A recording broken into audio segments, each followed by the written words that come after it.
Welcome, ladies and gentlemen, to Focus on Parliament. Today is quite a rather interesting convention. Today we have Honorable Dong, who is going back to the EALA Parliament to represent Uganda there.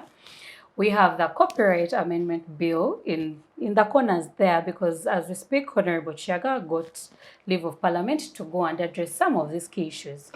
But equally so, as we sit here, we want to also, dissect the PAC. So as Parliament goes into recession or ends the second session of this term, we want to digest what has been happening in Parliament this week. A lot went on. We may not dive into all the bills that were passed this week, but particular to this conversation, I want us to talk about the Copyright Amendment Bill for 2022, the EALA election, and I have key people to talk about these issues, and then finally, the Public Accounts Committee on Health Sector report.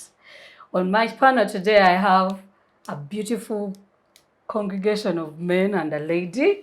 But on my far end, I have Silva Chagulani, who is an ED for Copyright Institute Uganda. Very pertinent for the conversation that we are having today. Welcome to this panel. Thank you.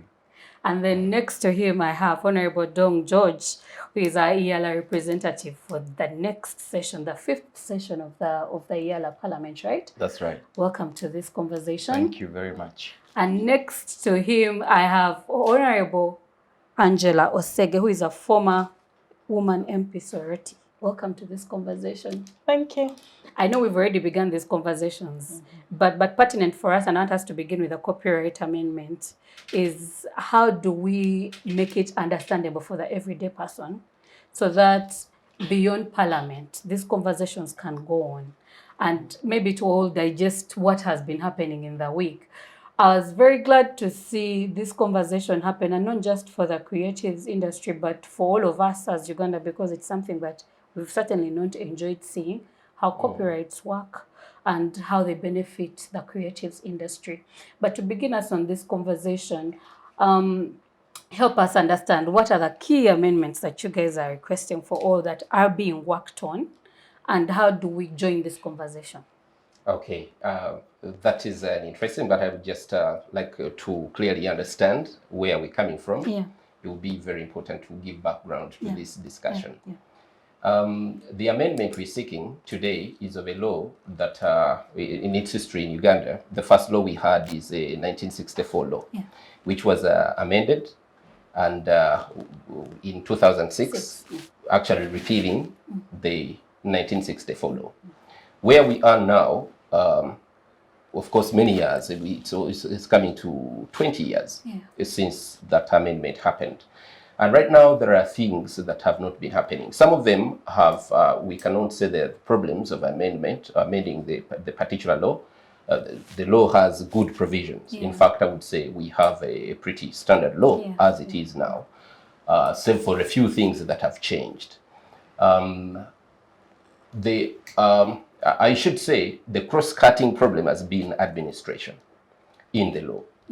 And the challenge of such administration has spilled over to many things like regulation. In fact, today, you realize that probably nobody knows where this industry falls. True. You know, when UCC at some point is trying to take the industry, then the Ministry of Gender is also trying to grab the same. And even the artists themselves are confused as to where they should be belonging. And but according to the law that should regulate us, which is the law that recognizes the rights to creatives, the Copyright and Neighboring Rights Act of 2006, clearly mentions Uganda Registration Services Bureau as a national entity for copyright. That is squarely putting us under the Ministry of Justice. Ministry of Justice and Constitutional Affairs. So, what is missing in the present law is actually the issue of administration. Normally, when a statute is drafted like that, one of the things that Parliament looks at is how this law is going to be implemented. And that is why many times around the section 2 or 3 or 4, there is always the act that the statute creates or establishes an entity that implements that such a law. implements. Yes. True. And you can see with all others, we'd say the National Environment, the NEA creates the National Environment Management Authority. Yes. Uganda Revenue Act creates the Uganda Revenue Authority. Yes.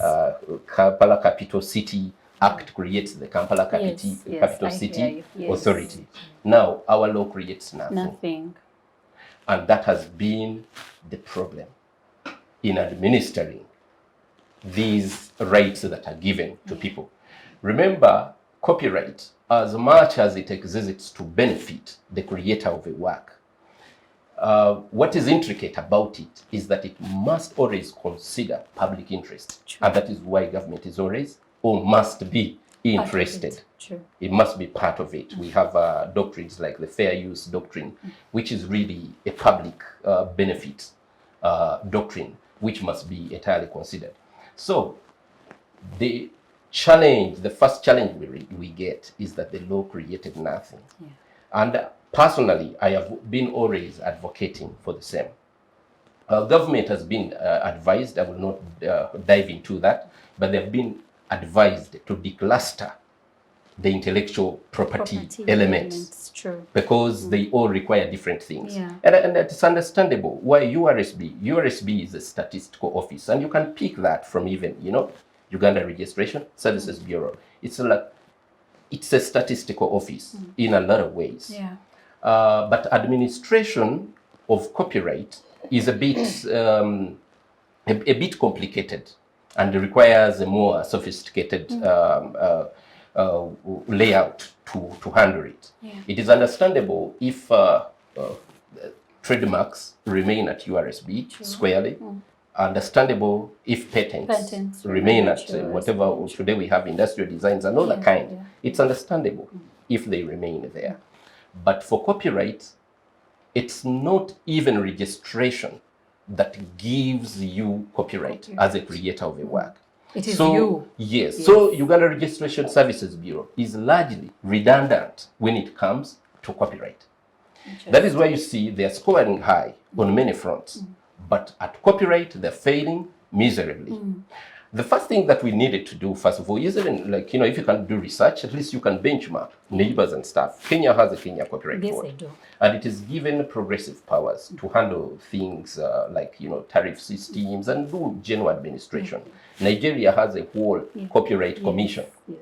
And many other countries, developed countries, there's, bodies, if the administration body should have capacity to act as a quasi-judicial, to play a quasi-judicial function because of the complication of the normal, the ordinary court, and also the esoteric nature of copyright. And then also the tariff system, where people are going out there, like you have a buy, you should pay some money. You have this, you should pay some money. Without a properly gazetted tariff system, there's bound to be all those challenges in collecting this money, and of course also interference. So to summarize that part of administration, what I hope to see for me is that there is a body created to handle copyright. It will simplify everything for us. Not only we the creatives, but also on the part of government, because even government right now is confused at how they're going to regulate. Exactly. Yes. And the thing is, every industry has had a kind of history. Like there's been a traditional approach to medicine, there's been a traditional approach to teaching, everything has had a traditional approach. But we cannot have a hook, line, and sinker approach and say, well, all this is now culture. Now with the copyright, many of us, the creatives, or who run this business, we don't even think about culture when we're doing this. It is squarely business. We spend time, invest time, energy, and money like everybody else. And so it is unfair when a person starts thinking that, well, this is culture, and therefore, and that is what lays the fair table of handling this. So, on that, before I leave the issue of administration, I think government should open their mind to creating this body. Of course, they have a blanket approach, no more institutions, no more statutory institutions. But if they look at copyright and see how much it can benefit this country, I think it would be a good thing. So, well, it's a bit lengthy looking at, an ordinary person understanding copyright. Of course, the tall man standing is music, and that has been misleading. Every time we talk about copyright, people are going to be thinking musicians. Yes. But there is copyright in almost everything. Today, I looked at the UNESCO report. It actually pitches audiovisual works much higher than music.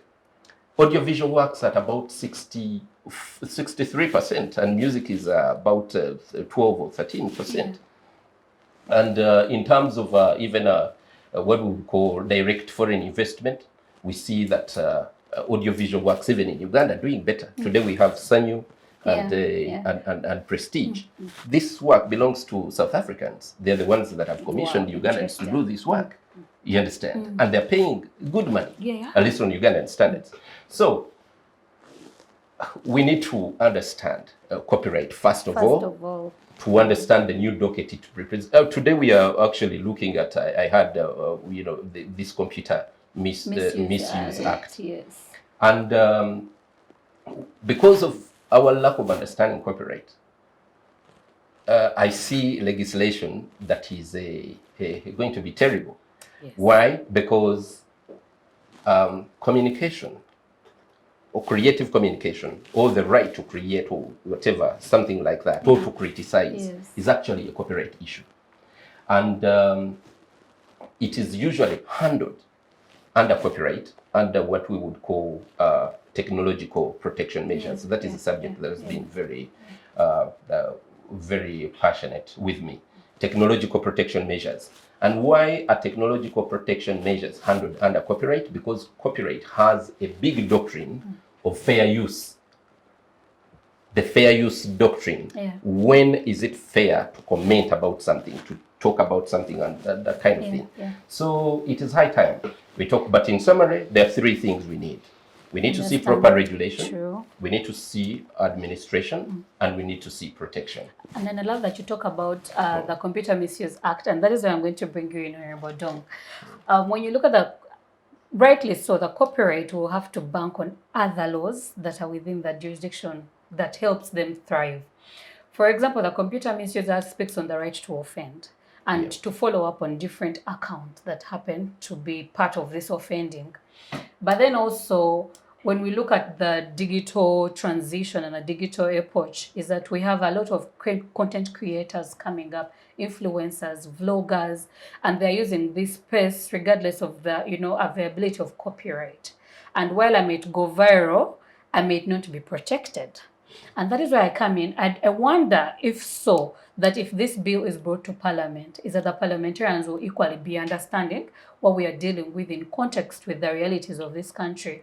Because Silva said something that I have noticed. Whenever copyright comes in, the first aha is to musicians. But rightly so, that we should think of the creatives industry way beyond just musicians, but the movie industry, the content creators, people that make money off the internet now. How do we protect them? And how do we, provide, almost like an umbrella for them to be able to have business happen? But most importantly, how do parliamentarians have buy-in in such an amendment? Let me look at that in the broader context of the function of legislation, Parliament's function of legislation, how it works. And that applies to the national parliaments and also at the regional level. That every piece of legislation, whether it's an amendment or a completely new bill, is subjected to the full stretch. That's that's supposed to be the practice. That you subject such a piece of legislation to the full stretch of public scrutiny. And that means, you have to define who are the primary stakeholders. And the primary stakeholders could be those who use this facilitate their businesses could be those who in one way or the other are going to be impacted by that piece of legislation. It also looks at the existing legislative frameworks that are already in place, including the institutions that are in place. So usually both Parliament and the public take interest. The assumption that is out there is that, you know, we legislators are experts in everything. It's not true. When this kind of legislation comes up, members of Parliament also actually go through the whole process of understanding that piece of legislation and its implications. And then people begin to make their decisions based on that. And this understanding is not just from members of Parliament themselves. It also comes from primary stakeholders. In this case, if we are talking about what is the bill that is coming up? The copyright bill, or the Computer Misuse Act. There are those people who are already in that space, who are experts in that space. They seize that moment to educate even members of Parliament. Does that include the consultations as well? Yes, it does. It does. Because you see, it is not a proper legislation if it does not pass that test of public scrutiny. There are fundamentals that a bill has got to go through before it becomes a good bill.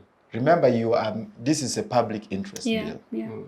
You know, you are there to legislate for the public. Now, the use of computers, these days, computer is a public good.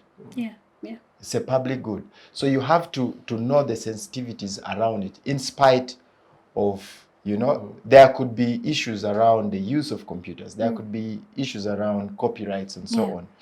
But, you know, if you were a legislator, then you have supposed to have an objective lens with which you look at this, so that you don't, they say that, you know, you don't close your eyes because you don't want to see the bad things, because even the good ones may pass.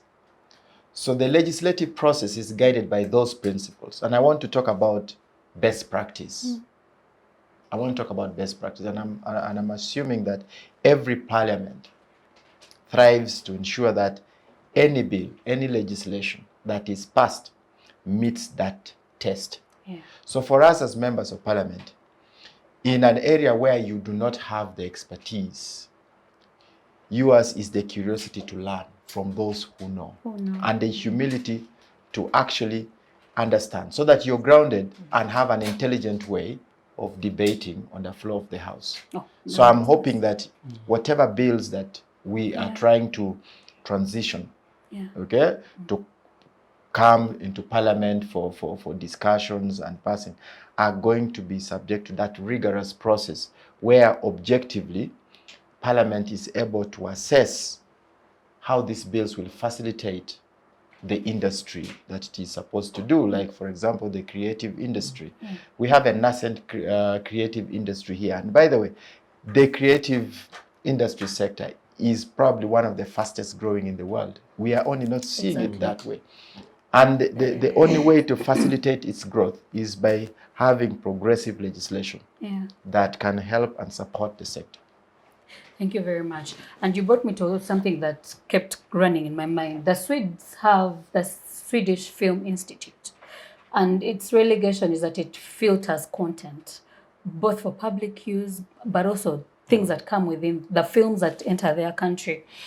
And one thing that they've managed to do is, while these are state entities, they are independent of state, you know, state practice or state influence. And that is why I want to bring you in, Angelina. How do we have, because Kenya has Kenya Copyright Board, Nigeria Copyright Commission, and they're working. And they've managed to help their institutions. How do we have a body like, for example, Uganda Copyright Board, that will stand independent of the influence of the government, especially in making sure that the creatives thrive? Because that is where my problem is. We might have this authority come into place, help us with the regulation, only to stifle and curtail this content that comes out of this entity? Wow, that is a dicey one, but I think that just like any other law, if we're interested in seeing progress in this sector, the lawmakers are supposed to make laws not for themselves but for the good of the public. And if we have that at the back of our mind and we succeed in doing that, then at the level of implementation, we have always failed as a country. I think we need to realize that all these sectors contribute to the development of a country. They contribute to the livelihoods of people, which contributes to the economy of the country. And if we're not going to look at, what spoils us sometimes, we are looking at politics in everything. We use the lenses of politics. The person who is political. A political animal, that is true. Yes. But there's a level that becomes non-progressive when you have to put everything to selfish politics. But if we are to look at people, yes, we are political animals, but what is good for the goose is good for the nganda. I think that is the approach we need to adopt. This organization can be set up just like many others have been set up. But my problem with us as Uganda, we have one of the best laws in this country. Other countries come to learn from us. You see what Kenya did with our constitution? They just came and transformed a few things, and now they have a very good constitution which they respect. But we can think, but we can't implement. Why can't we implement? Because we are selfish sometimes. Those who are supposed to be in position of implementing, how does it benefit me? Where does it place me? We are looking at me, myself, and I. And that will not help the country. We have to remove ourselves from that and think for once for the larger picture of the country. Maybe we have also not gotten to think of how much this sector can contribute to the nation once we have this law. Yeah, we may not have fathomed it that well. That's why we are dealing with it the way we are dealing with it. But also naturally, as a country, I think we have not learned to let organizations be independent and explore their full potential. Because once we create organizations and let them exercise jurisdiction over what they're supposed to do without interference, without influence, then we shall get the best out of it. So it's just about letting them be. Create it with good intentions and let it be. And that's why we can't even hold them accountable, because we are influencing too much. You cannot hold somebody accountable when you are the one influencing what is happening. We can only do that when you have let them be, give them the laws to operate on, give them the rules to play on, and then you can hold them accountable. So we just have to learn to let organizations be. And that is when we don't look at individuals. In Uganda, we look at individuals. That is why without an individual, even a ministry cannot function, for example. In Uganda, you can look at government entities. They are not functional. It is individuals. Because the rules that establish that, the act that establishes those organizations are not followed. But it is what an individual will say that will be followed. That's true. It doesn't make sense to make laws actually at that level. That's true. We'll just be wasting time. But we need to let it be. Let organizations function the way they're supposed to be. That's true. Unfortunately, we pose as a democracy, so we may not be able to have decrees happen for us. But as we flip this to the other side, Silva, I want to bring you into this conversation. The UCC in 2019 had a quota system for local content on the channels within Uganda, and somehow there was more evidence of local content, local music, local movies on the Ugandan channels. It almost feels like they're in your corner. And then we have URSB, whose mandate we've clearly stated, roughly follows into the copyright of 2006. And then we have Ministry of Gender and Social Development and Culture, who for a long time, even for me, has been almost, I don't want to say the back face, but almost like a guardian of sorts to this creatives industry. And so you have three arms of government. I won't add Ministry of Justice to this conversation because now we are trying to understand their mandate as of now.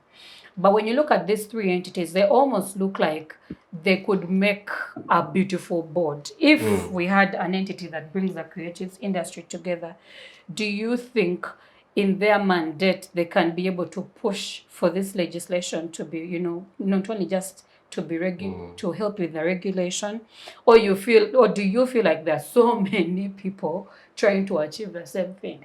Yeah. Well, to begin with that, I would say, you know, like clear boundaries. Yes. Make happy neighbors. Yes. UCC, in trying to regulate the arts, they are not totally misplaced. True. Because one of the rights that are given to creatives is a right to broadcast. True. Which right must be regulated. So if UCC comes in to regulate broadcasting, that's okay. That's okay. And where they come with the laws, and that is why, you know, you can only understand the present if you understand the past. The same law that they're trying to operate under is a 1964 law, which was the Stage Plays and Public Entertainment Act. It is the Ministry of Gender that first jumped onto that act to try and create regulations under the sector. Yeah.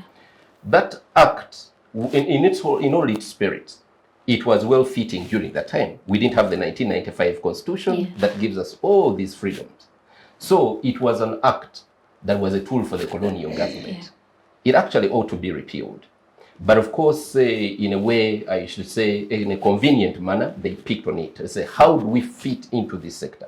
Because according to the Copyright Act, does not give them that mandate. So now the Ministry of Gender was trying to jump onto something that would probably give them mandate to handle this. And I remember we came strongly and told them, no, you cannot draw a statutory instrument from a statute that does not belong to you.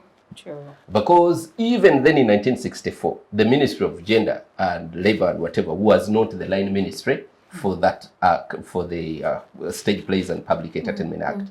In fact, that time, it was falling into ministries if we are to kind of try to find a convenience. One of them was the Ministry of Local Government, and that was the reason was, you know, they needed to be sure that the places people went to, you know, to watch these plays and stuff like that were good places, and they had all these provisions in place. Then the second one was the Broadcasting Council, which of course was replaced by kind of done away with under the UCC, the act that created the UCC. So, meaning that UCC, yes, when it comes to broadcast, because they took the powers of the Broadcasting Council then, so they would have a semblance of right to regulate. But what were they supposed to regulate? The 1964 law did not actually intend to do all the things that UCC wanted to do, including actually just a little bit about the laws of UCC. They wanted to see the budget. They wanted, before I wrote a song, so like it was entirely, and they were passed into law, but very ignorant documents. Before an artist writes a song, they need to know what he's going to write. UCC, according to their laws. If a person is going to do a film, they need to see the budget, they need to see whatever, they need to see the equipment. Now, under the Copyright Act, quality and purpose are not important to a creative. True. And that is where UCC, meaning that I can do my pornographic film under the law as a creative, but it won't be broadcasted in Uganda. Why? Because the regulator will say no. But it does not stop me from creating it. Okay. For example, can we say, is there a law that stops people from taking naked pictures? Probably not. But you cannot put those pictures out there in public without facing whatever, because there is regulation. And that is where it works. So, regulating does not really take away the power of creatives. Should not appear to take away the power of creatives. Because the moment I'm a creative, that means I know something, or I have capacity to do something that you don't. So, and also it would bring other complications. Because in UCC trying to do what it was saying it is doing, it would probably pose as a co-author. Meaning it would be a co-author of every work. And it's very possible that I can claim you stole my idea at some point. You see?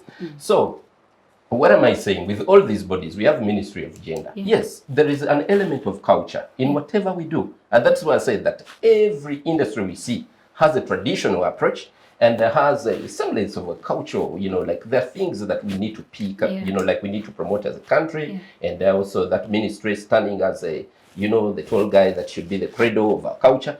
It's a good thing. And they should regulate such. But when they come now into interfering with the business that they don't understand, that is where the problem starts. One thing that we forget and not understand when we talk about copyright, the information-based business, which is now the largest, we are in the information era, yes, we are, is sitting on the stool of the creative. I mean, look at the whole media. It actually reminds me, as a researcher, we have what we call plagiarism. So the first instinct when I hear copyright, I think of plagiarism. Like it's very possible that if you used my research work without my knowledge, I can sue. Exactly. That's true. Now that is copyright. It is everywhere we are. Everybody should be interested. In fact, we as the Copyright Institute, there is something we are pushing, telling people whatever you do, you can turn it into content.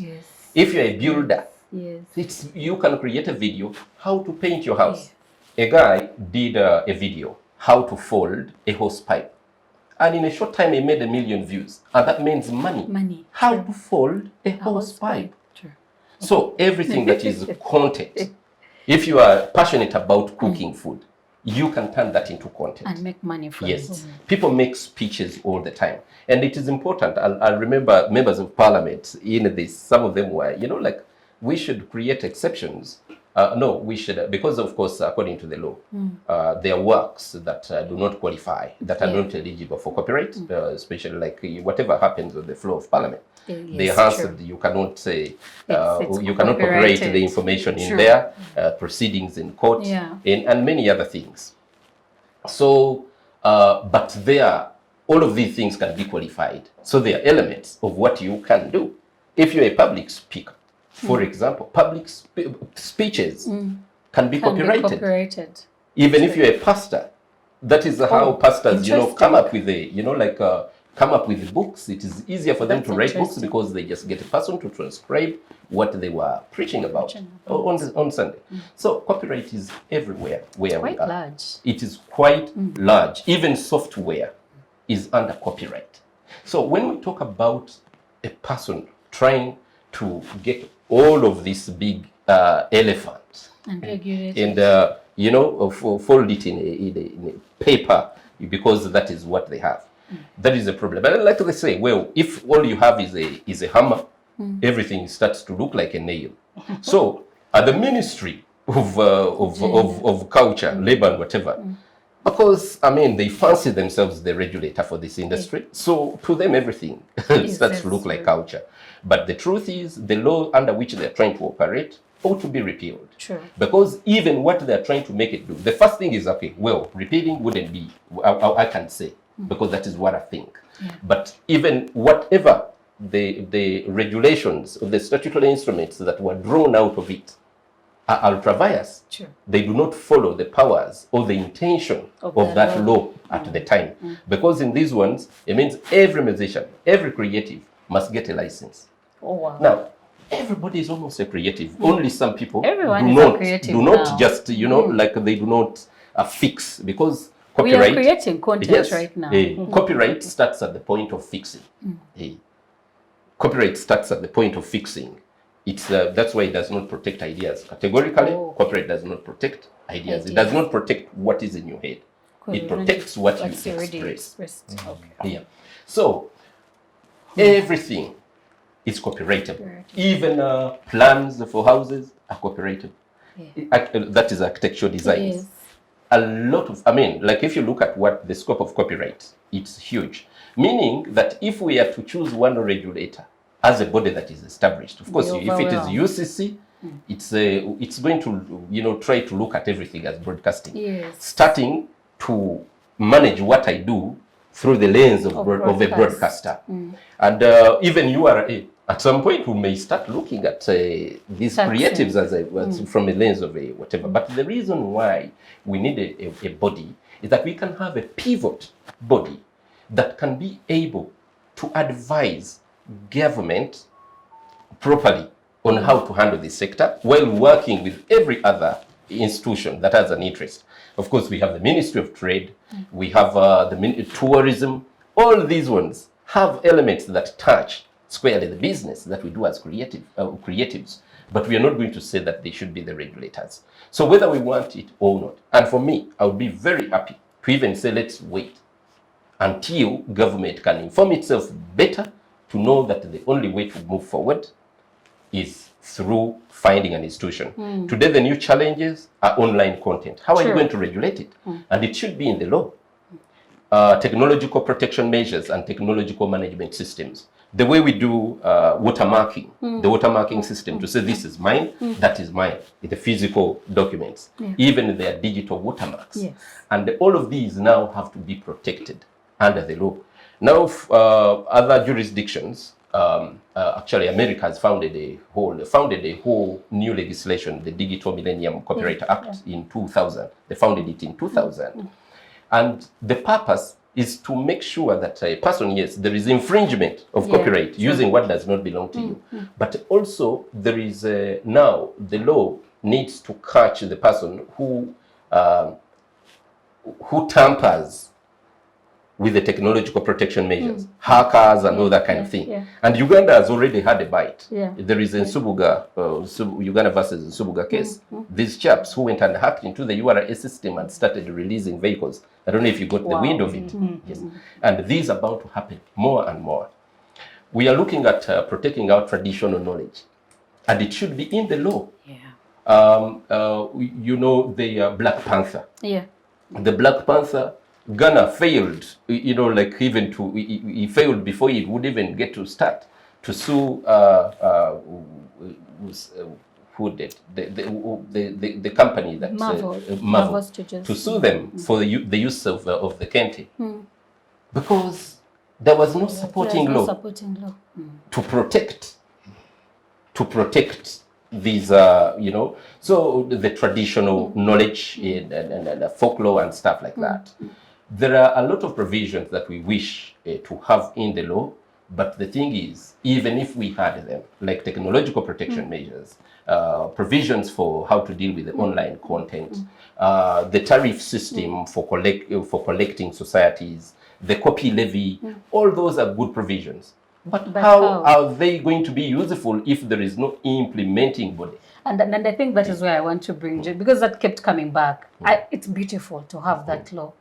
But, you know, George, as Parliament passes these bills and turns them into, they are sent into law, they are gazetted, and then they are out as laws. Apart from the fact that you can be sued, how do we regulate these industries or these laws? That how do we follow up on whether they are being used as needed? For example, I'll give, when you go downtown, you can buy a CD for 1,000 and it has over 20 songs. And these are songs most probably they've paid 0 shilling for. They just downloaded from somewhere and put on a CD, and then I buy for 1,000 or 2,000. The ideal would be that if I can sue these people for my music, perhaps at the end of such a court case, I may be compensated for the loss of, you know, because it's business as well. But how do we, you know, translate, that is where the math stops for me. How do we translate these beautiful laws that the legislative body is passing into implementable things? How do we see the industry use copyright much better? How do we see the creative industry earning from, you know, the fact that there is a copyright law if it is passed? Now, you know, government has 3 arms, and the principle of separation of powers is very important because each arm of government has its very specific functions. Although they say there is independence of, say, the judiciary, the parliament, and they are supposed to be mutually inclusive in the way they work. They have overlapping roles because they're supposed to support the work of each other. Now, parliament's work is legislation, but they also have oversight as a function.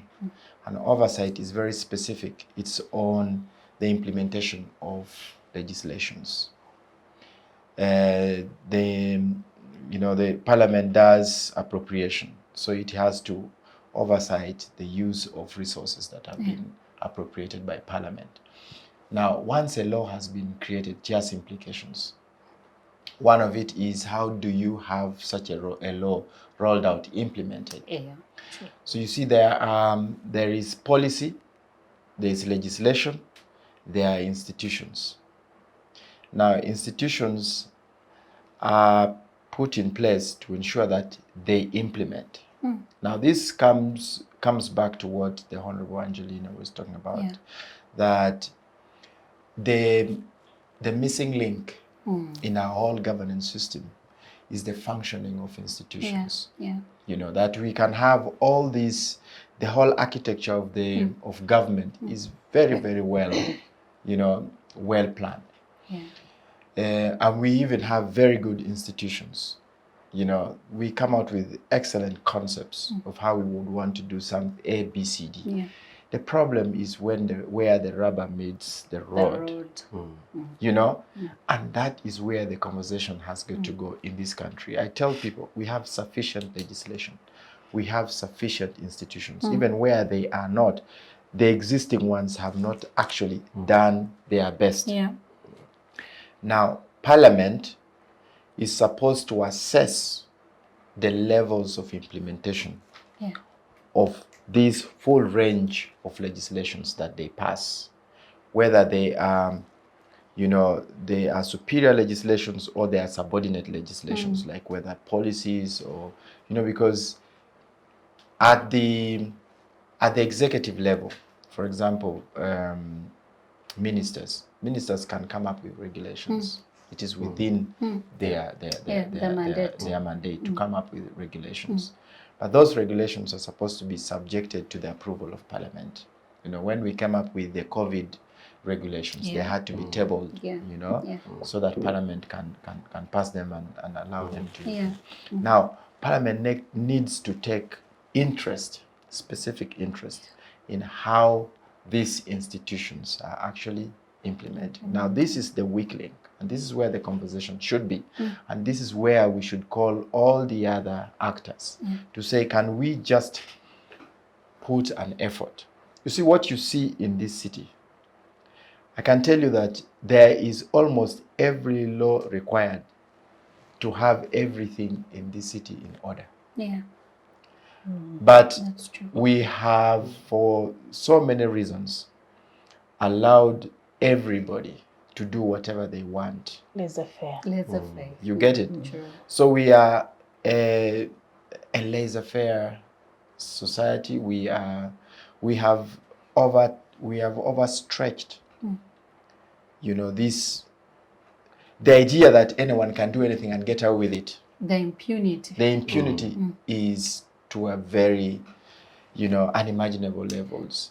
So Parliament needs now to be, because Parliament is the only voice of the ordinary citizens, and we work in public trust. So the public trusts that we make the decisions in their best interest. And also government, because it's formed after an election, the assumption is that it is working in the best interest of the people. So who are the people, and who is government, and who is Parliament? So if we are really acting in the best interest of the people, then we must get out there and show the people that we need to do A, B, C, D. So the investment in the courage to do the most inconvenient things is what actually separates an effective government from one that is not. Because sometimes in the course of implementing a decision, you are going to inconvenience people. I'll give you very specific examples. The order that we celebrated some years back, that was brought about by the Musisi when she was the executive director of the Kampala City Authority, it came with costs to her as an individual, but also to our own politics, because there were people who were directly affected. But you could see that there was some element of efficiency. You could see that there was some element of order. some of the decisions we realize their importance in the long run. So it is about investing in the courage to make those decisions that may appear inconvenient now, but in the long run have a benefit. So it is the role of government, it is the role of the political elite to explain to the people. Our ordinary citizens, if they're engaged constructively, they will understand, even where they disagree, as long as you are very effective in the implementation and you are honest with what you are doing, they appreciate it in the long run. That's interesting. And on that note, I want us to first close this conversation and then come back with a rather somber one. As Uganda, we're at the heart of the Ebola crisis in Mubende and Kasanda. But before even we think of the Ebola crisis, the Public Accounts Committee, presented their report on the health sector. And it was a bit worrisome that all the regional and the national hospitals almost had the same face to the problems that they face and to the challenges in those institutions. These are things that Parliament helps us see. So when we come back, we're going to have that conversation and then move into EALA. Digital rights are those human rights and legal rights that allow individuals to access, use, create and publish digital media or to access and use computers, other electronic devices and telecommunication networks. Digital rights include a right to freedom of expression, information and communication through technology, a right to privacy and data protection, a right to credit for personal works, a right to universal and equal digital access, a right to identity, a right to anonymity, a right to be forgotten, and a right for protection of minors, among others. The state's digital rights are frequently violated through various unfair actions, for example, blockage of websites and social networks, theft of credentials, unauthorized use of people's data for personal gain, privacy intrusion, online censorship, arrests and intimidation of online users, internet blockages, and the proliferation of laws and regulations that undermine the potential of technology to drive social, economic, and political development worldwide. It is hence every citizen's responsibility to respect rights of other digital users and to speak out or report to the responsible parties when one's rights are violated. Welcome back to Civic Space TV. This is Focus on Parliament, where we dissect important issues that happened in Parliament. Parliament right now is on holiday for 4 weeks after finishing the last meeting of the second session. But that last meeting ended with an election. And rightly so, we have someone who is representing us in the 5th Assembly of the EALA with us here. And to give us the feel of what that election was, George, help us understand. There were over 24 candidates for the seat vying for the 9 seats for the EALA. And you were one of the 9 that are going to the EALA again. What was the feeling in Parliament, first of all? On the outside looking in, there was chaos. There was joy, there was crying, and then a little bit of chaos in between. But you was at the heart of the matter. How did that election go? You see, the EALA elections in Parliament really is a reflection of our elections outside in our different constituencies. Yeah. It's always filled up with a lot of drama, excitement, and every candidate, it's an opportunity to outmaneuver the other, So, and in the case of EALA, you have 500 voters who are just within the precincts of Parliament. So you would want to make the final push at that moment. So there is pushing and shoving to meet the voters. But in that very space, there is a very intense environment of anxiety. Yeah.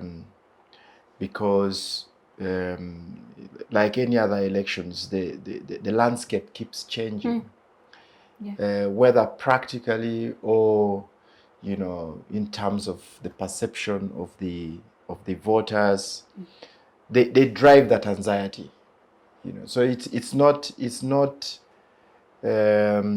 complete until the final result is announced. So what was happening in Parliament yesterday was really that there was heightened tensions, anxiety, you know, every candidate trying to make their best that they could in that last moment. Of course, there were very interesting submissions on the floor of the House. But also you saw that there was a member who ran with the ballot box in typical election style in some of the constituencies. That's the kind of, you know, drama that happens. And it's not just in this election, even in the previous election, there was excitement in Parliament. It's always exciting and very intense during those last moments, unless there is something specific that you want to point out to that I can speak to. And maybe to have, you know, a broader idea of the rules of engagement when it comes to such an election. The Honorable among the Speaker of Parliament said she allowed people to vote earlier, and so there were ballots within the boxes before, you know, the actual starting. And the area of contention, if anything, was from that point. How do we claim a clean and fair election within the walls of Parliament if there are contentions on when did these ballots go in? And we've just begun reading names. So how is it that already there are ballots cast? I think that matter was raised at the time when the winners, okay, let me say the results were being announced by the Speaker. After her announcement, I think that matter was raised by the Honorable Basalira, speaking on behalf of Leader of Opposition. And he said, whereas the Speaker, rightfully so, cited rule number 8 of the rules of procedure governing the EALA elections in the National Parliament, that gives the Speaker the latitude, you know, to make some decisions for as long as those decisions do not compromise on the integrity of the whole process. He felt that in future there should be an amendment in those rules so that they're very specific, that and are very specific on the circumstances under which the Speaker can use discretionary powers to allow for members to go for early voting. That said, the Speaker was within the rules of procedure to give certain members of Parliament who had requested her to give them leave to vote early for different reasons. There were those who were, you know, breastfeeding mothers. There were those who were going for exams. There were those who were not feeling well.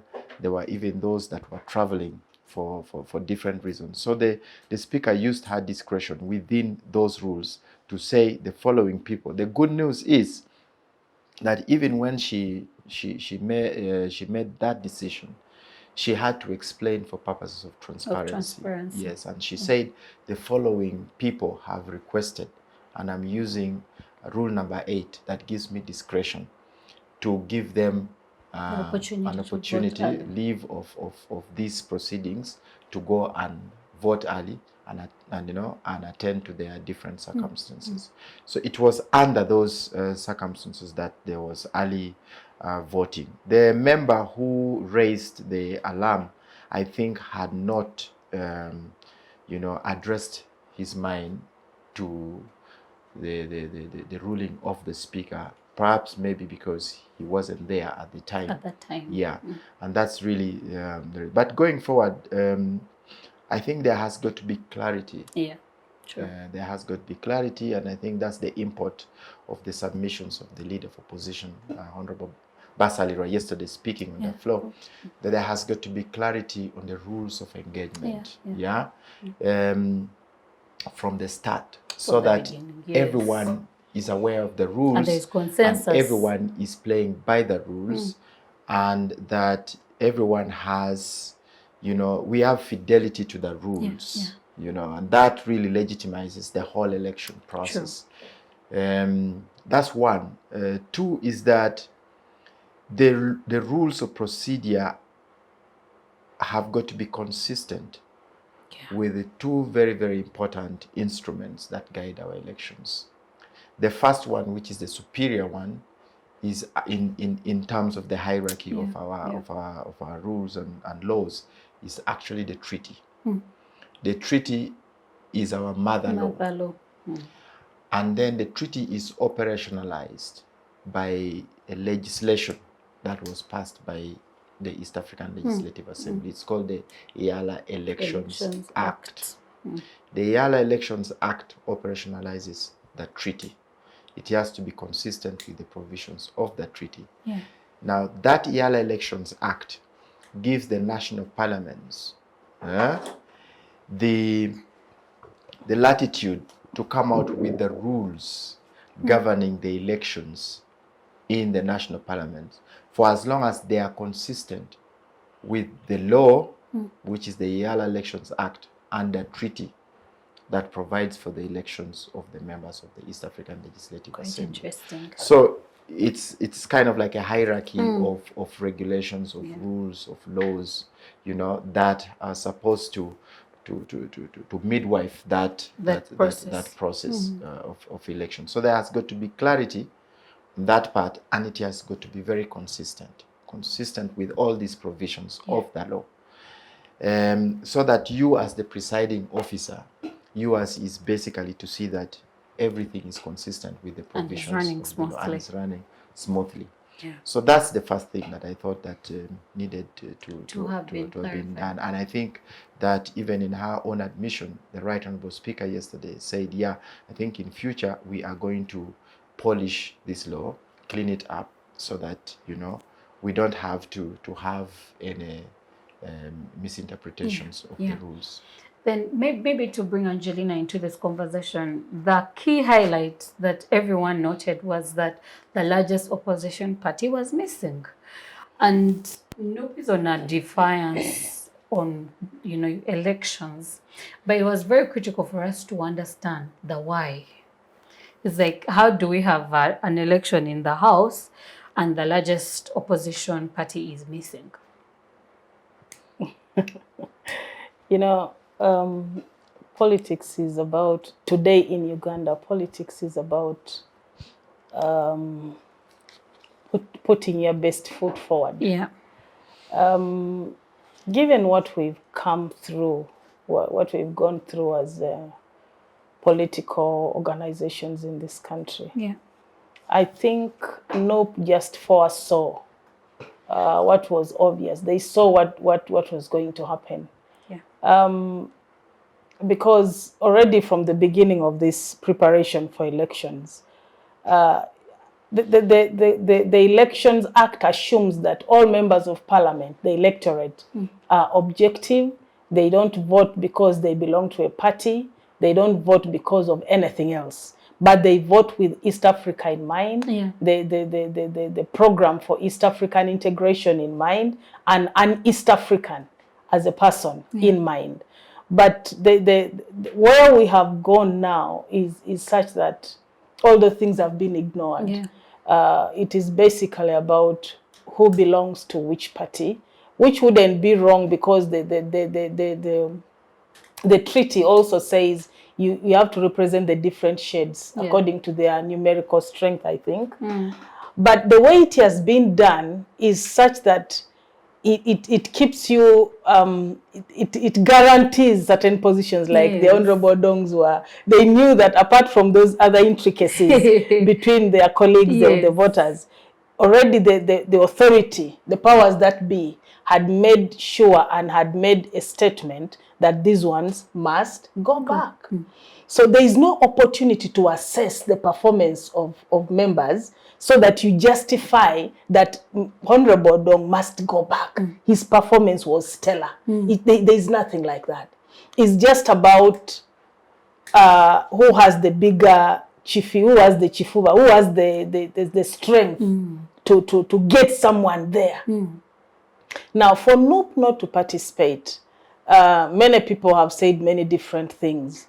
I think they saw it as a fait accompli. It was already a done deal. Whether they participated or not, they were not going to be allowed. So nothing changes. Nothing changes. So it doesn't make sense. You put in your energy, you waste your time, you think you are... You know, this is what we used to go through in Parliament. You put your heart to research on a subject matter and you speak on it with all your passion. But at the end of the day, even somebody who has not read about it, as long as they can say I, that carries the day. And that discourages. That discourages a sincere legislator, someone who wants the best for this country and for posterity. You want to think that you take desperate measures. I think that was a desperate measure for NUP to take, because they saw that, well, there is nothing we can benefit from this. But also to show that it helps to also show that things are not being done the way they ought to be done.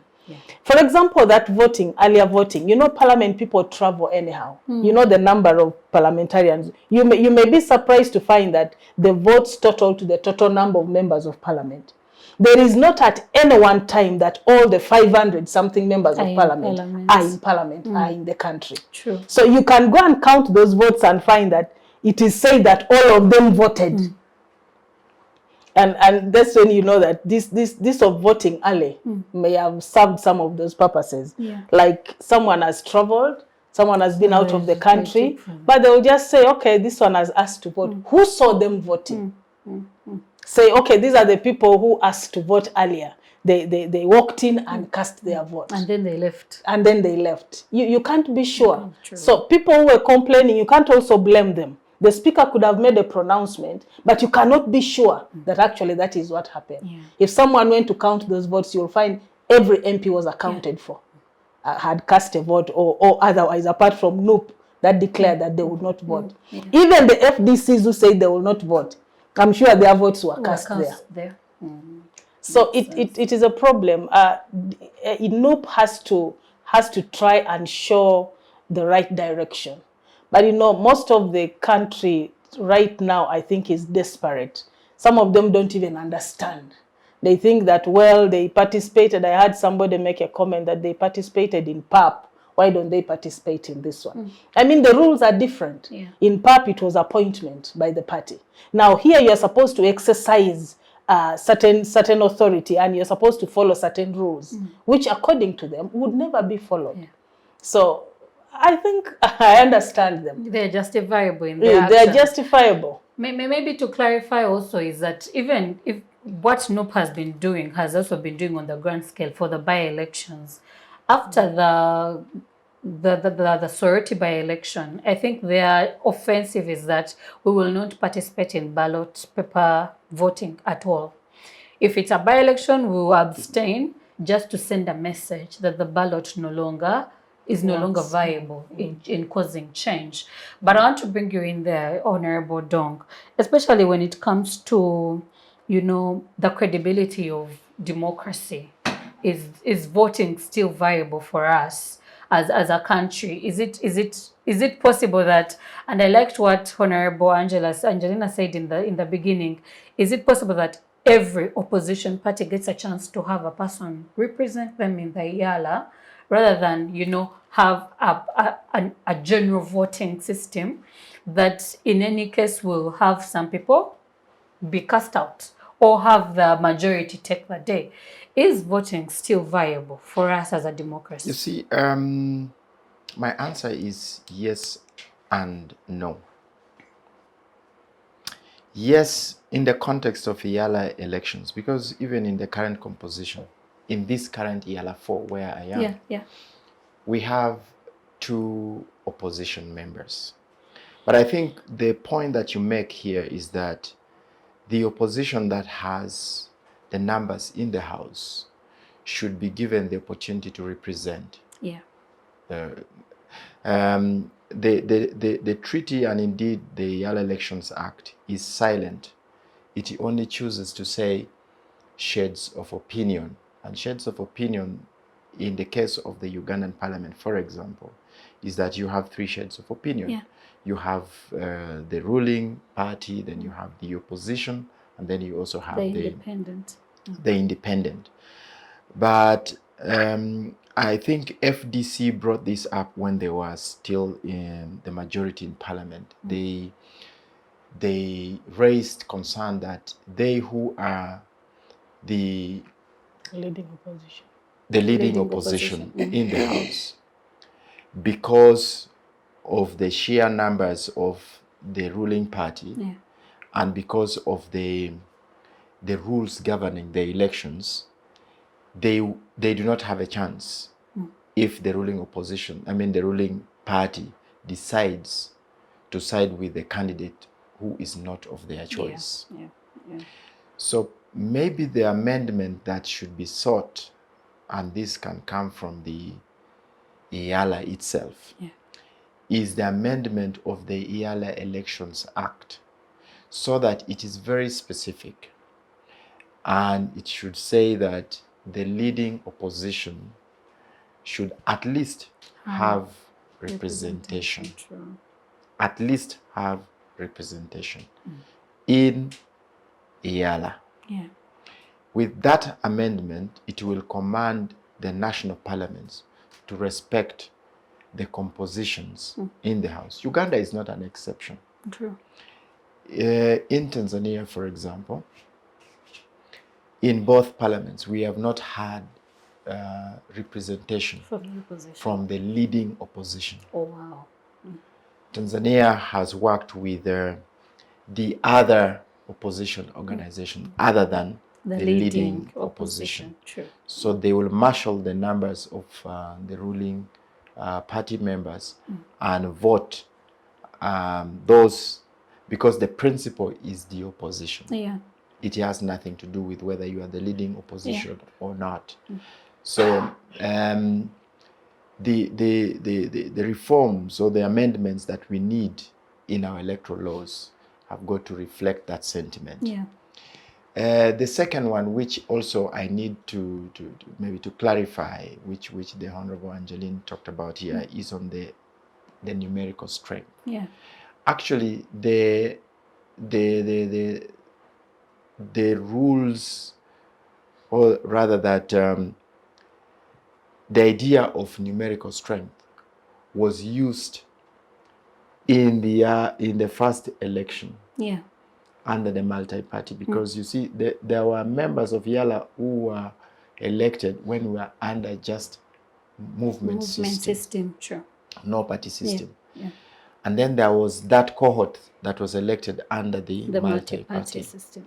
So when it came to the multi-party system, that's when, in the determination of numbers, they said, let us use numerical strength in parliament. In any case, even in the Political Parties Act, the sharing of the budget for support to parties is based on numerical strength in parliament. So they use the same principle to determine the numbers. That's why you'll find that NRM had 6, and then the opposition had 2, and then the independents had 1. The principle of the independent going as 1 at the time was because the interpretation was that every independent is independent of the other. So you can't assume that 100 of them have actually one representative. Yes, because each one of them is independent of the other. So they were taken as 1. That was the understanding at the time. So going forward, I think those are some of the areas that we want to discuss. And really, for me, I am really open to a conversation around that, because I strongly believe that we need to nurture consensus and dialogue as one of the ingredients of our democratic processes. Because it's the only way then we can be able to share the outcomes of the decisions that we make. While NUP has chose to abstain and in protest, yes, we can claim that yes, we have won the election through a democratic process because there was participation of the other parties. I still feel that the absence of NUP is really a scar in the conscience of our democracy. And I think we need to start to have conversations on how we can have inclusive engagements with those parties, and also to appeal to the National Unity Party to, to embrace dialogue and to embrace consensus. Do you think as that a would way help? as a way of healing our democracy? It is something that we can begin to have, and maybe let's evaluate the impact of it, because we can't even talk about it when we have not started it. But in general principle, dialogue is a very, very important part of our democracy. Building consensus, even where and consensus really does not mean that you agree on everything, but you can have some irreducible minimums, and that becomes the threshold of the discussions that can lift our democracy. You see, we are not going to pick this EALA election in isolation. It is a build-up. Yeah, true. You have at the back of your mind occasions, happenings that have taken place maybe 2, 3, 5 years back, and some of them keep repeating themselves. We should have a cutoff point somewhere. But if we treat this one as an isolated case, it will not work, because the background is deeper than that. The foundation is deeper than that. It is out of hopelessness. You know that these things will not work. It is not going to happen the way it's supposed to happen. And once we build that confidence in people, participants in anything, then we can be able even to discuss.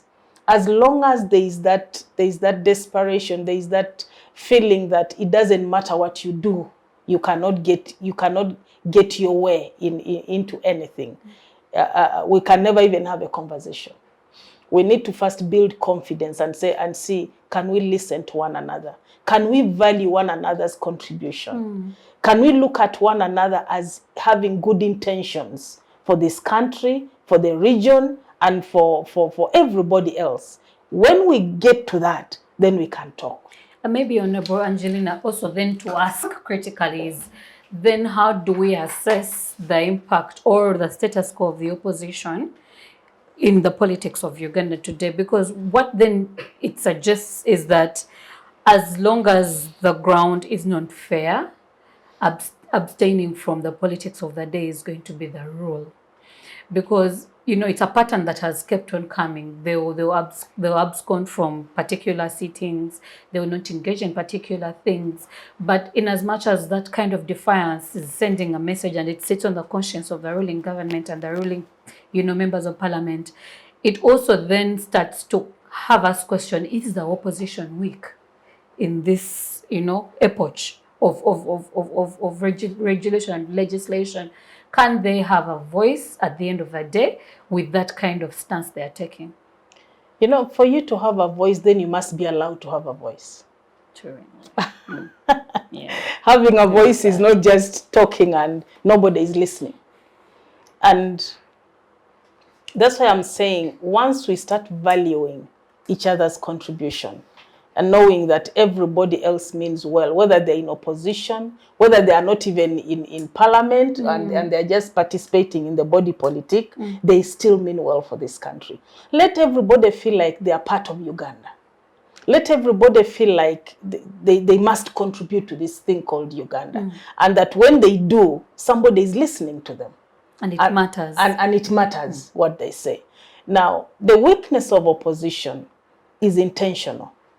Many democracies that we have seen grow, I think we are now at a certain level of growth But also at that, we are growing without the necessary ingredients to grow. Yeah. We are growing in an environment of underfeeding. We are growing in an environment of poor feeding, of a kwashako kind Uganda of diet. Malnourished. Malnourished. So that kind of growth is not going to exhibit strength, is not going to show intelligence, is not going to show determination, focus, and you know, the ability to seem like you have the ability to do anything, because it is intentionally what do I call? It is intentionally suppressed. Now, there is all responsibility lies on the ruling party. Yeah. Because if it intends to develop democracy in this nation, they must show the olive branch. The question is that their intention? Of course, evidently it's not. But if we are crying for democracy and we are saying opposition, by the way, I have ever thought if I were a president, you know, I would want a strong opposition. Why? Because it helps me think. Opposition can be used to think for you. When they bring alternative policies, you look at them and get them. Even if you don't acknowledge them, you know, you better yourself from their ideas. But that doesn't seem to be what our government here is looking at. You know, they are looking at showing themselves as the only man in the stage, the best dancer and the only dancer, which is very, very unfortunate, because my worry is... is smirking, and I'm wondering what he's thinking. I'm sorry, I have to. The generations to come, we are creating, we are passing, you know, we are giving this kind of feeling to the young generation, that you must do everything possible to get what you can get and keep everybody else out. That is not good governance. Yeah. Good governance is where you can take a challenge and use that challenge to improve yourself. But that is why we are not seeing improvement in governance, because the listening ear is not there. But suppression is what we are exercising. And so we are not going to see the kind of Uganda that we all desire. Yeah. So we were once I was in FDC before, but we tried. When you try everything else and it doesn't work, you go desperate. You take desperate measures. And now it even includes surrendering your life. You know that when you do certain things, your life is in danger. That is where we've reached. And that's why you can hear statements like, my children are still young, I can't do this. So nobody can be daring enough to step into that space and say, no, this is wrong, it must be done otherwise. Everybody has now coiled back. Yeah. And maybe as George comes in there, I want us then to now interrogate equally the PAC report.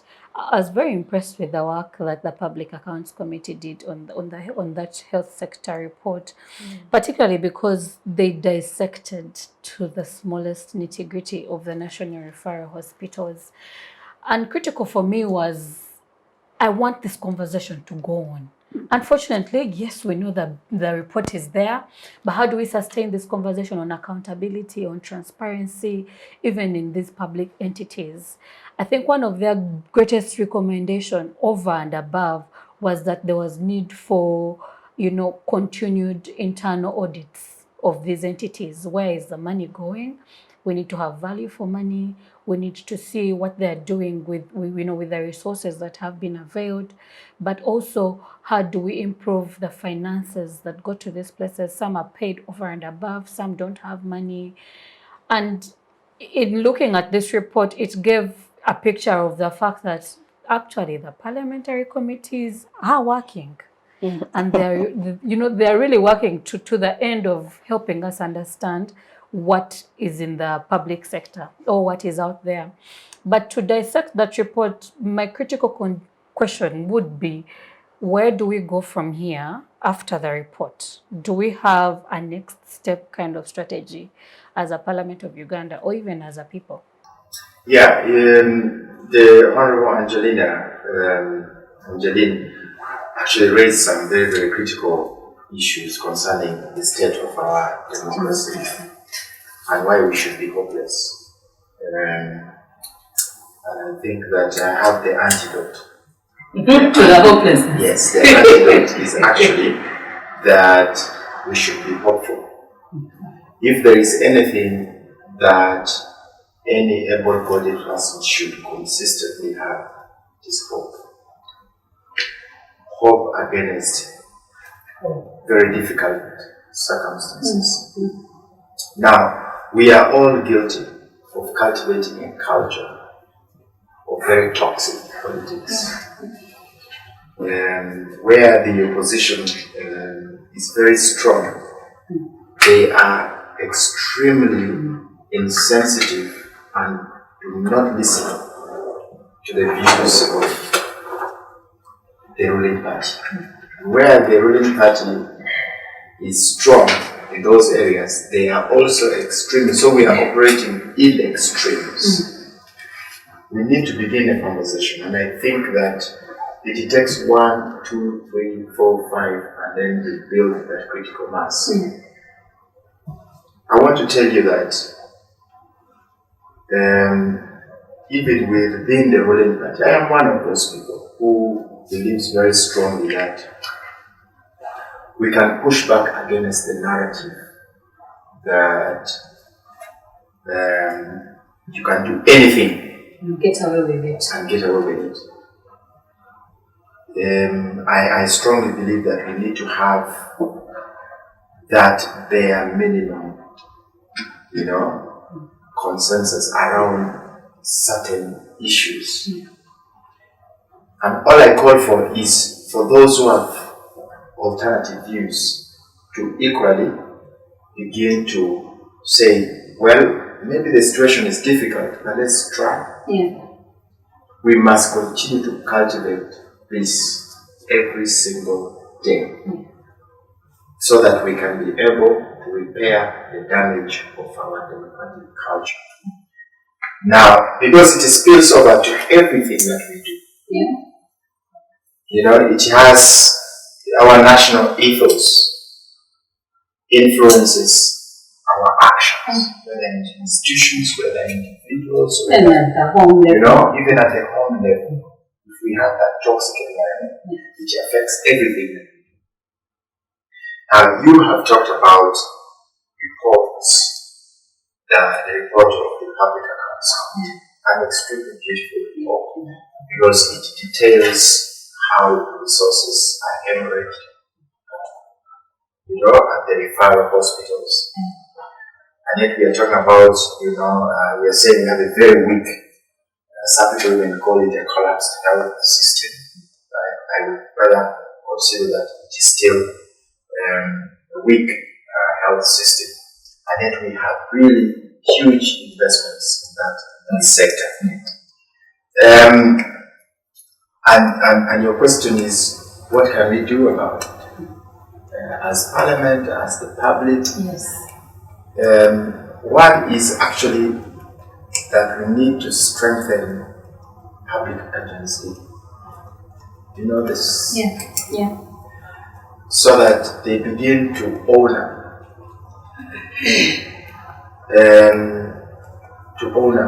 to everything that is done in their name.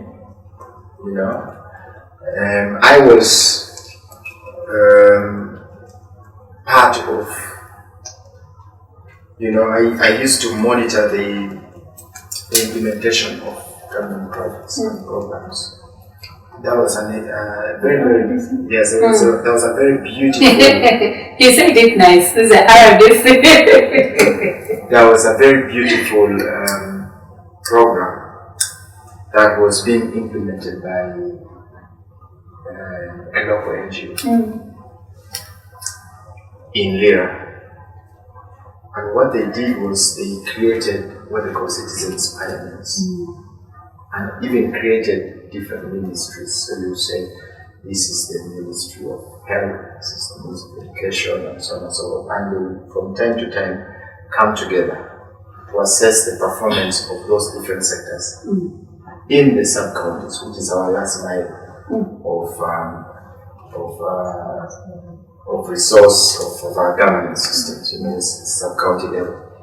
And these people will go into the detail of how much money has come into the sub-county, how was it spent, can you display? And they were able to point out this amount of money was lost because we have not seen this. Now, if we strengthen the public, and I think that civic consciousness is very, very, very critical in our we have disempowered these people, and I think deliberately so. The day we went for decentralization and thought that decentralization was bringing services to the people, and we decentralized resource allocation because we felt that, let our people own up the budgeting process. We actually decentralized the hemorrhage of resources and now created small thieves. So we thought there were big thieves, and now we have created, and they have decided to create a network. So in the pipeline of service delivery, you see there are so many loopholes for hemorrhage of public resources.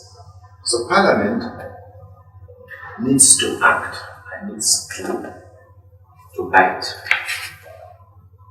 The day there is fear of loss because you are an errant public servant, that's the day when we shall begin to. We need to get there. The problem is these people have become so powerful that they influence the elections of members of Parliament. So that a member of Parliament does not want to contradict a very powerful public servant. He does not want to criticize. Does not want to be seen to be the one who led to the loss of his job, because he will come back. And remember, since decentralization, we decided to recruit relatives, friends, and in-laws in those districts. They are there, they serve in those districts, they come from our villages, they have influences in our villages, they have relatives, friends, so that's where the problem is. We have gotten disempowered by a system that was meant to empower us, the decentralization system, disempowered the people. Disempowered the people, and also disempowered the oversight function of Parliament, because the members of Parliament themselves are now, they feel that somebody. And so the mandate is on the RDCs. You see now the mandate is on the RDCs, and they are now alone. And that's a very difficult fight that you can have. Maybe let me bring Angelina in here. Part of the things that I noted down as I was talking, and this also speaks to the Ebola crisis, was lack of qualified staff, the unspent monies, absorption of money, delayed payrolls, delayed salaries, unauthorized loan deductions, delayed constructions of staff houses, expiration of drugs, non-functional medical machines, and the whole array of things almost looks like as these are things we can deal with in the moment, in the now. For expiration of drugs, it's a tracking system we can create to know what goes in and what goes out, what came in at this point, and what needs to be taken off the shelves, and also distribute to the areas that don't have these things. To delayed salaries, it's a matter of automation. That if we can automate these salaries, that at the end of this, we know who is still in the system and who is out, and we know who gets what money. And it almost feels like if I wanted to do it, I would do it. That's a problem. And when I think of the Ebola crisis and the urgency around it, in dealing, in containing it, it reminds me of the fact if I wanted to do it, I would do it. Yes, the doctors are doing what they can. The public is trying to be, cautious, and there is this pressure to be able to work on the deadline that is up on us. But how do we make systems work? How do we make institutions work without having to police them, or even without being worried that at some point the strongholds have a chokehold on Parliament, on the people that should hold them accountable? How do we have that happen? I think my colleague has said on the bottom, I think that it begins with recruiting the right people, the right positions. When you've recruited them, allow them to do what they ought to do without interference, and then we can hold them accountable. Now, if you recruit a relative, you recruit a friend who is not qualified, you first of all, you cannot hold them accountable. You cannot hold them to the rules that govern whatever organization that it is. And then in the process, it also causes irresponsibility on the part of the employee, because they feel, after all, I have a backing somewhere. They don't think they have to work for their job. The aspect of excellence dies. Someone just does it because, well, nobody will touch me. They don't care about their output. And so we will consume substandard services because the people who are there are not up to it. First of all, they don't care about defending their job. You know, what it used to be like in public service was that people look forward to appraisal. You know that my appraisal is coming up in so much time, so time. What is going to happen? Am I going to climb the ladder? Am I going to get an improvement, a pat on the back, or I'm going to be shown the door? But now with the kind of appointments we do, there is no fear for that. And then also at one point we try to say, let people be employed on contract, which are renewable. So that if somebody doesn't perform, they just go out. I think that also died along the way because some people didn't want to be held accountable. They didn't want their people to just be shown the door like that. They want to be there for forever and ever and eat what they can eat. So I think that we have failed ourselves in a way that now if I'm a supervisor of my nephew or my son or my daughter, we have a lot of educated Ugandans. We should put people in the relevant positions, in the relevant offices if we are to maximize and get what we need to get out of them. And I think going forward, the system of recruitment in public service probably needs to be looked into. We need to give authority to the public to participate in certain appointments. I am very impressed by the Kenyan system, especially of the judicial officers, but also in some countries, any head of a big organization like URA, UNRA, and so on, the public gets involved because they go back to looking into your track record. How have you performed wherever you have been? So they do an audit on you. Yeah, the public does an audit on you. And we need to look at the moral card of whoever we are appointing to offices. Morality is not taught anywhere, but you realize today in Uganda, people who have a stained moral record are the people who climb up the ladders most times. And because the appointing authority knows what to hold them against. So that if they don't dance to their tune, they will pull that card and say, you know, I have this about you. So you better listen to me, you better dance to my tune. So that is where we need to go to have institutions work. Put the right people in the right places and allow them to work. Whether they are your daughter, look at them as a civil servant or a public servant, and let's hold them accountable. And an institution should also be given opportunity to do what they ought to do. Look at Parliament, who have just been praising a report here. I want to assure you that report will not be implemented. I was chairperson Public Accounts Committee, chairperson COSASI, but we produced very good reports. Where are they? That's because it touches some people that matter. So as long as we do that, critical. We cannot get what we want. And it's unfortunate that we make beautiful reports that won't, have these entities work better for us. But we'll continue to have these conversations, but also to hold, these institutions accountable to serving the Ugandans. I'm very glad that we had this conversation, particularly in a time where Ugandans are trying to stay safe. Please, there won't be a lockdown. That was a confidence from the president. Let's just stay alive. you know, wash your hands as much as you can, and, you know, keep clean. From me to you, thank you very much. I've been your host, Trisha Gloria. I want to thank you guys for coming and sitting it through. It's been a very wonderful conversation. I hope we have these engagements constantly. Have a good day. Bye.